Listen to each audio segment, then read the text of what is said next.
Even نیند ایک نشانی ہے، کیسے میں دنیا سے بے خبر ہو جاتا ہوں، کیا کیا ہوتا رہتا ہے، کیا کیا ہوتا رہتا ہے، اور میں میٹھی نیند سوتا رہتا ہوں. یہی تو موت ہے، اسی کی بڑی شکل موت ہے. اسی پہ غور کر لو. تو یہی نیند اگر بیداری کی شکل اللہ تعالیٰ عطا نہ فرمائے، ختم.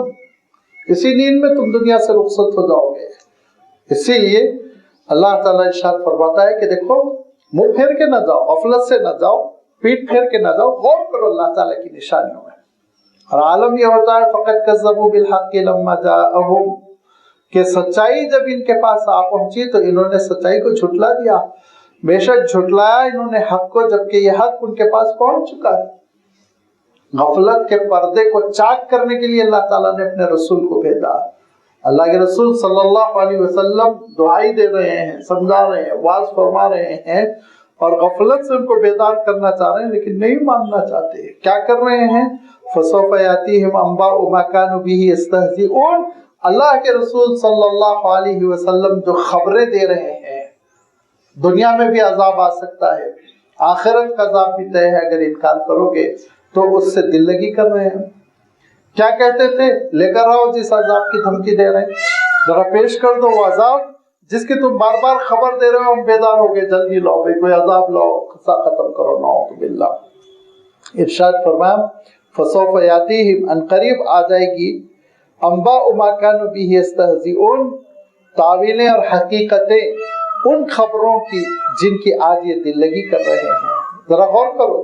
الم یروا کما اہلکنا من قبلہم من قرن، کیا انہوں نے نہیں دیکھا کہ ہم نے ہلاک کر دیا ان سے پہلے کتنی نسلوں کو. وہ نسلیں کیسی تھی؟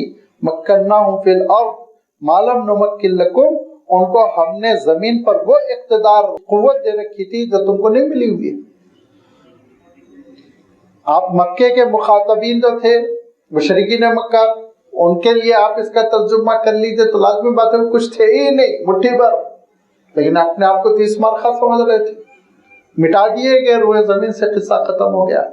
لیکن اگر آج کی انسانیت سے بھی آپ خطاب اس کو سمجھیں، ہم کو اللہ تعالیٰ ایڈریس فرما رہا ہے، ہم سے خطاب فرما رہا ہے.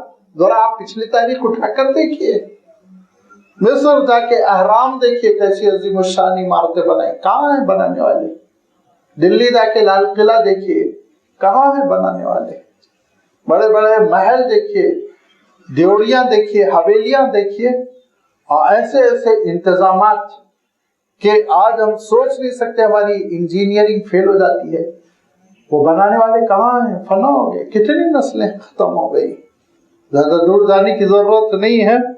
خود آپ کے شہر کے قلعے کے بارے میں گولکنڈے کے سلسلے میں کہتے ہیں کہ صوتیات کا ایک خاص نظام، مین دروازے سے اگر آواز لگائی جائے گی تو اوپر دربار ہال تک پہنچے گی، اور آپ ایک خاص مقام پہ کھڑے ہوں گے تو ایسا لگے گا جیسے کہ اے سی ہے کہ کھول دیا گیا ہے آپ کی پشت پہ، چاہے جتنی گرمی میں آپ جائیے. انہوں نے جو ٹیکنیک اپنائی کہ یہ پتھر پہ ہوا مارے گی، پھر یہ پتھر پہ ہوا مارے گی، پھر یہ پتھر پہ ہوا مارے گی، اور یہ ٹھنڈے پتھروں سے ٹکراتے ٹکراتے ہوا خود ٹھنڈی ہو جائے گی. سوچا کسی انجینئر نے ایسی تعمیر موجود ہے؟ جا کے آپ دیکھیے کہاں ہے وہ نسل، وہ انجینئرز کہاں ہیں، بنانے والے کہاں ہیں، حکومت کرنے والے کہاں ہیں، ان کی نزاکتیں کہاں ہیں، ان کی حکومتیں کہاں ہیں. فرمایا ذرا غور کرو نا. الم یروا کما اہلکنا من قبلہم، کیا انہوں نے نہیں دیکھا کہ کتنوں کو ہم نے ہلاک کر دیا ان سے پہلے، من قرن، کتنی نسلوں کو، مکناہم فی الارض ما لم نمکن لکم، جن کو ان کو ہم نے وہ اقتدار دے رکھا تھا، وہ حکومت دے رکھی تھی جو تم کو نہیں ملی ہوئی. وارسلنا السماء علیہ مدرارا، بڑی بارش ہوتی تھی ان کے لیے، کھیتی کرتے تھے، باغبانی کرتے تھے، اور پانی جمع کرتے تھے، ذخیرہ کرتے تھے، پانی کی کوئی تکلیف نہیں ہوتی تھی، خوب آسمان برستا تھا، ساری نعمتیں ان کو تھی. وَجَعَلْنَا الْأَنْهَارَ تَجْرِي مِن تَحْتِهِمْ، ہم نے نہریں بہا رکھی تھی جو ان کے پیروں تلے بہتی تھی. فَأَهْلَكْنَاهُمْ بِذُنُوبِهِمْ، لیکن حد سے تجاوز کیا اور انہوں نے گناہوں کا ارتکاب کیا، تو فَأَهْلَكْنَاهُمْ بِذُنُوبِهِمْ، ان کے گناہوں کی وجہ سے ہم نے ان کو ہلاک کر دیا. وَأَنشَأْنَا مِن بَعْدِهِمْ قَرْنًا آخَرِينَ، اور ان کے بعد دوسری نسل کھڑی ہو گئی. ایک نسل جا رہی ہے دوسری نسل آ رہی ہے، ایک حکومت جا رہی ہے دوسری حکومت آ رہی ہے، ایک خاندان حکومت کر کر جا رہا ہے دوسرا خاندان آ رہا ہے، سلسلہ ہے چلتا چلا جا رہا ہے۔ تاریخ اٹھا کر پڑھی آپ ساری مملکتوں کی، پوری دنیا کی آپ تاریخ پڑھ لیجیے، یہی سلسلہ چلا جا رہا ہے۔ اس کے باوجود انسان غفلت کی زندگی بسر کرنا چاہتا ہے، موت پر غور نہیں کرنا چاہتا ہے، موت کے بعد کے حالات پر غور نہیں کرنا چاہتا ہے۔ اور جب ان کے سامنے ان کے درمیان جب اللہ تعالیٰ کی تعلیمات آ پہنچی، اللہ کے رسولوں کی تعلیمات آ پہنچی، اور اللہ کے رسول صلی اللہ علیہ وسلم وہ اللہ کی کتاب کا تعارف کرا رہے ہیں، تو اب ان کے اعتراضات ہیں۔ انہوں نے ایک اعتراض یہ کیا کہ حضرت موسیٰ علیہ السلام پر تختیاں نازل ہوئی تھی، تختیاں تورات کی تختیاں، قرآن پاک میں بھی تذکرہ ہے، وَأَلْقَى الْأَلْوَاحَ، حضرت موسیٰ نے ان تختیوں کو ایک جگہ رکھ دیا تھا۔ تو وہ تختیاں نازل ہوئی تھی، تورات ایک مجموعی طور پر اللہ تعالیٰ نے بھیجی تھی۔ مشرکین مکہ نے کہا کہ یہ کیا ہو رہا ہے، کبھی 5 آیتیں کبھی 10 آیتیں، آپ آتے ہیں باہر سناتے ہیں، کعبۃ اللہ کے دامن میں مطاف میں اعلان ہو رہا ہے، ہم نہیں سننا چاہ رہے ہیں آپ سنا رہے ہیں، ایسا کیوں؟ آپ کو ہم ایک مشورہ دیتے ہیں آسان شکل کہ پوری اللہ تعالیٰ کی کتاب آپ لائیے ہمارے سامنے پیش کر دیجیے، ہم پڑھیں گے سوچیں گے دیکھیں گے۔ وَلَوْ نَزَّلْنَا عَلَيْكَ كِتَابًا فِي قِرْطَاسٍ، اگر ہم صفحات میں کتاب کو نازل کر دیں، قرطاس کہتے ہیں پیجز، صفحے، اوراق کہہ لیجیے، اور کتاب تو آپ جانتے ہی صحیفہ۔ وَلَوْ نَزَّلْنَا عَلَيْكَ، اے رسول آپ پر اگر ہم نازل کر دیں کتاباً فی قرطاس، صفحات میں اس کتاب کو، فَلَمَسُوهُ بِأَيْدِيهِمْ، تو اپنے ہاتھوں سے، لمسا کے معنی ٹچ کرنا، ہاتھ لگا کے دیکھیں گے ہے کتاب، پڑھنا اڑنا تو آتا نہیں تھا، ہاتھ لگا لگا کے چھو کر دیکھیں گے کتاب ہے۔ اس کے بعد کیا کہیں گے؟ لَقَالَ الَّذِينَ كَفَرُوا، جنہوں نے طے کر لیا ہے کفر کرنا، وہ کہے گا اِنْ هَذَا إِلَّا سِحْرٌ مُبِينٌ، یہ تو جادوگری ہے، یہ تو جادوگر ہے، پوری کتاب لے کر آ گئے، ایمان لانے والے نہیں۔ یہ جو مطالبات کر رہے ہیں، اور میں ہمیشہ کہتا رہتا ہوں، سورۃ المائدہ کے آخری رکوع میں بھی یہ بات آ چکی ہے، حضرت عیسیٰ علیہ السلام کے سامنے انہوں نے مطالبہ کیا کہ آسمان سے خوان نازل ہو، کھانے پینے کی چیزیں چنی ہوئی ہوں۔ اس موقع پہ بھی میں نے عرض کیا تھا کہ اللہ تعالیٰ کا طریقہ کار یہ ہے، سنت اللہ یہ ہے کہ جب پبلک کے ڈیمانڈ پر معجزہ ملتا ہے اور اس کے بعد لوگ ایمان نہیں قبول کرتے تو اللہ تعالیٰ ان کو ہلاک کر دیتا ہے، ختم کر دیتا ہے۔ اب کیا، اب تو اپنی آنکھوں سے دیکھ لیا نا معجزہ، اب چوائس کیوں رہے گا، اب اختیار کیوں رہے گا، اب مہلت کیوں رہے گی؟ اب تو عالم غیب جو ہے نا وہ عالم مشہود ہو گیا، مشاہدہ کر لیا تم نے، قصہ ختم۔ صالح علیہ السلام کی اٹھنے کے بعد یہ تباہ کر دیے گئے۔ ایسے ہی انبیاء علیہ السلام کی تاریخ میں آیا ہے کہ مطالبہ کیا انہوں نے، ڈیمانڈ کیا، معجزہ آ گیا اور پھر انکار کیا تو اللہ تعالیٰ نے ختم کر دیا۔ تو اللہ تعالیٰ سے یہ جب مطالبہ کر رہے ہیں، آج الحمدللہ کتاب کی شکل میں ہمارے سامنے محفوظ ہے، لیکن ایسے ہی کوئی کتاب آسمان سے نازل ہوتی خوبصورت جلد میں، اور اس کے بعد اس کو ہاتھ لگا کر بھی دیکھ لیتے، یقین کر لیتے، اور پھر کہتے نہیں ابھی یہ تو جادوگری ہے، تو بچتے ہو، وہ ہلاک کر دیے گئے ہوتے، اللہ کا غضب نازل ہوتا، وہ جلا دیے گئے ہوتے، زمین پھٹتی وہ اس میں سما جاتے، آسمان پھٹتا اور ان کے پراختے اڑ جاتے۔ یہ تو اللہ تعالیٰ کا فضل ہے، کرم فرما رہا ہے، یہ اس کی رحمتوں کو تم مجبوری نہ سمجھو، اس کی محبتوں کو مجبوری نہ سمجھو، وہ تم سے محبت کرتا ہے، تم کو بچانا چاہتا ہے، اس حقیقت کو سمجھو۔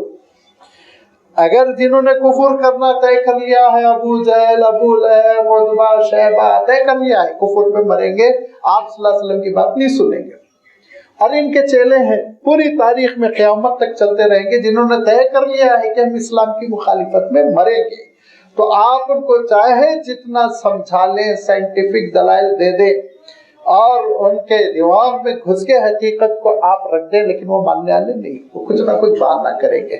لہذا فرمایا لقال الذین کفروا، جنہوں نے کفر طے کر لیا وہ کہہ پڑیں گے ان ھذا الا سحر مبین، یہ تو ایک جادوگری ہے، جادو کر کے آپ نے کتاب پیش کر دی، نعوذ باللہ۔ دوسری بات انہوں نے کہی وقالوا لولا انزل علیہ ملک، میں آپ کو کیا ضرورت تھی کہ رسول بنایا جائے، نعوذ باللہ۔ اللہ تعالیٰ نے بار بار قرآن پاک میں ارشاد فرمایا کہ رسولوں کا انتخاب یہ ہمارا معاملہ ہے، تم یہ جمہوریت نہیں، ڈیموکریسی، جن کو ووٹ دو گے ان کو رسول بنایا جائے گا، نعوذ باللہ۔ یہ اللہ تعالیٰ اپنے ان پیارے بندوں کو چنتا ہے جو اس کو ایفرٹ کر سکتے ہیں، متحمل ہوتے ہیں۔ تو جب اللہ کے رسول صلی اللہ علیہ وسلم کا انتخاب ہوا تو جہاں تک یہودی تھے وہ کہنے لگے بنی اسماعیل میں کیوں، جہاں تک قریش تھے وہ کہنے لگے ہم میں سے جو سب سے امیر تھا اس کا سلیکشن کیوں نہیں، یہ بھی انہوں نے کہا۔ تو اللہ تعالیٰ ارشاد فرماتا ہے کہ ان لوگوں نے ایک اعتراض اور یہ کیا کہ آپ ہی کیوں رسول، فرشتہ آ جاتا نا، حضرت جبرائیل آپ کے پاس آتے ہیں وحی دیتے ہیں، آپ کہہ رہے ہیں تو جبرائیل ہمارے پاس آئے، ہمارے سامنے آئے، سب کے سامنے بیٹھ کے کہیں یہ قرآن پاک، آسان سمجھا فرشتے کو دیکھنا۔ وقالوا لولا انزل علیہ الملک، اور انہوں نے کہا کہ کیوں نہیں نازل ہوتا ہے ان پہ فرشتہ، ولو انزلناہ ملکا، ہم فرشتے کو نازل کر دیں، لقضی الامر، معاملہ ختم ہو جائے گا، روح قبض کریں گے، وہ لے کے جائیں گے، اس کے بعد اللہ تعالیٰ کے پاس جب فرشتہ آئے گا نا، ثم لا ينظرون، پھر مہلت نہیں ملے گی، قصہ ختم ہو جائے گا، فرشتہ آنا معمولی بات نہیں ہے۔ اللہ تعالیٰ نے فرشتوں کو ایک ایسی نورانی مخلوق رکھا جن کو دیکھنے کی صلاحیت انبیاء علیہ السلام میں ہوتی، عام انسانوں میں نہیں ہوتی، عام انسانوں میں نہیں ہوتی، صرف انبیاء علیہ السلام اس کو دیکھتے ہیں، ان کو دیکھتے ہیں، ان سے وحی لیتے ہیں۔ وحی کی کیفیت بھی بہت عجیب و غریب ہوتی ہے، آسانی سے نہیں لی جا سکتی تھی، وہ بڑی مشقت ہوتی تھی، ایک امتحانی مرحلہ ہوتا تھا جب انبیاء علیہ السلام وحی لیتے۔ لہذا ان چیزوں کو آسان نہ سمجھو۔ فرشتے جب آتے ہیں اور فرشتوں کو انسان جب دیکھتے ہیں تو دو ہی باتیں ہوتی ہیں، یا تو روح قبض کرنے آتے ہیں اور مذاق کے عالم میں فرشتے کو دیکھ کر پیر رگڑنے لگتا ہے انسان، یا پھر اللہ تعالیٰ حفاظت فرمائے اللہ کا عذاب لے کر آتے ہیں، قوموں کو تباہ کرنے کے لیے آتے ہیں۔ ایسے فرشتے آ کے آپ کو سبق نہیں پڑھائیں گے۔ ارشاد فرمایا کہ ان کا یہ مطالبہ کرنا کہ فرشتے کیوں نہیں نازل ہو رہے ہیں، تو فرشتے نازل ہوں گے لیکن انبیاء علیہ السلام کے ساتھ وہ خاص رہے گا معاملہ، عوام الناس کے گرفت میں آنے والی چیز نہیں ہے۔ وَلَوْ جَعَلْنَاهُ مَلَكًا، اور جیسے یہ کہہ رہے ہیں کہ رسول کی ضرورت ہی نہیں تھی، فرشتہ خود رسول بن جاتا اور آ کر وہ ہم کو پیغام پہنچاتا، تو ارشاد فرمایا اگر ہم فرشتے کو رسول بناتے تو یاد رکھو لَجَعَلْنَاهُ رَجُلًا، ان کو بھی ہم انسان بنا دیتے، پھر وہ انسانی شکل میں آتے ہیں، کیونکہ وہ نورانی شکل میں آئیں گے تو تم تاب نہیں لا پاؤ گے، دیکھ نہیں پاؤ گے۔ اللہ کے رسول صلی اللہ علیہ وسلم ارشاد فرماتے ہیں کہ جب جبرائیل امین کو میں نے دیکھا تو آسمان کے افق پہ ایک نقطہ سا ظاہر ہوا، اور وہ بڑھتے بڑھتے بڑھتے بڑھتے بڑھتے آپ صلی اللہ علیہ وسلم فرماتے پورے آسمان پہ چھا گیا تھا۔ یہ حضرت جبرائیل امین، ان کو ہم لوگ کہاں سے دیکھ پائیں گے؟ سوچئے، آپ اندازہ ہی نہیں کر سکتے ہم۔ لہذا ارشاد فرمایا کہ اگر فرشتے ہی کو رسول بنانا اللہ تعالیٰ طے کرتا تب بھی انسانی بھیس میں ان کو بھیجتا۔ کیوں؟ اس لیے کوئی نورانی مخلوق آتی اور نور آ کے مجھے اور آپ کو سبق سکھاتا تو ہم لوگ یہی کہتے ہیں نا یہ تو نور ہے، ان کو تو نہ ضرورت ہے، ان کو تو نہ تھکن ہے، ان کو نہ تو بیماری ہے، نہ ان کو سونا ہے، نہ جاگنا ہے، نہ کمانا ہے، نہ بال بچے، کچھ نہیں ہے، تو یہ تو اللہ کی عبادت کرتے ہی رہیں گے، میرے ساتھ ہے بھائی ساری مصیبتیں۔ یہ اعتراض کرتا نا انسان۔ اسی لیے اللہ تعالیٰ نے یہ طے فرمایا روز اول سے جو رسول آئے گا وہ انسان ہی ہوں گے، بشر ہی ہوں گے۔ لہذا حضرت آدم علیہ السلام سے سلسلہ چلا اور اللہ کے رسول صلی اللہ علیہ وسلم پر ختم ہوا۔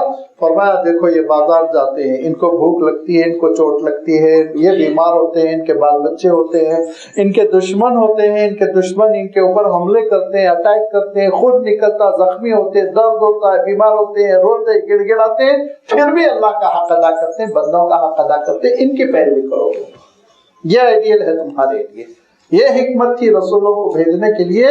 لہذا ارشاد فرمایا وَلَوْ جَعَلْنَاهُ مَلَكًا، اگر فرشتے ہی کو رسول بنانا ہوتا، لَجَعَلْنَاهُ رَجُلًا، تب بھی ہم ان کو رجل مرد کی بھیس میں بھیجتے، اس مرد کے انداز میں بھیجتے۔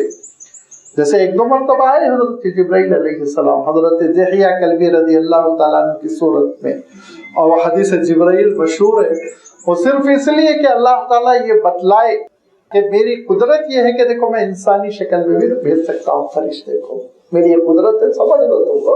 ایک دو مرتبہ اللہ تعالیٰ نے ان انسانی شکلوں میں بھیجا، ورنہ وہ نورانی شکل میں ان کا رابطہ ہوتا اللہ کے رسول صلی اللہ علیہ وسلم سے۔